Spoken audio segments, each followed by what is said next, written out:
আসসালামু আলাইকুম। সবাই কেমন আছেন? আলহামদুলিল্লাহ অনেক ভালো আছি।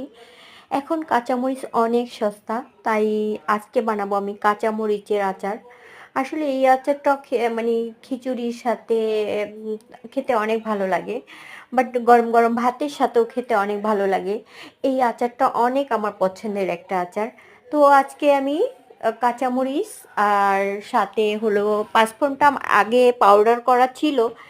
তো এই কারণে আর আমি পাউডার করি নাই, আগেরটাই ছিল ওটাই শেষ করে ফেললাম। তো এখানে আমি কিছু লেবু দিয়েছি আর কিছু ভিনেগার দিয়েছি।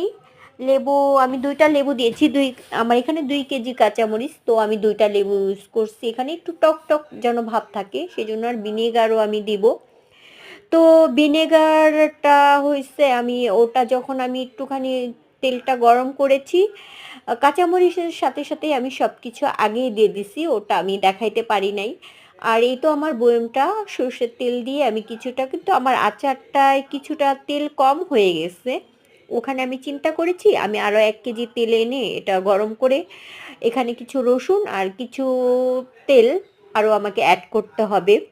তাহলে আমার আচারটা যত আমি রোদ্দে দিব, রোদ্দে দিয়ে যত এই আচারটা রোদ্দে দিয়ে করা যায় না, তত এই আচারটা বেশি ভালো লাগে খেতে। তো এই তো আমার আচারটা আমি রেডি করে ফেললাম। সবাই ভালো থাকবেন।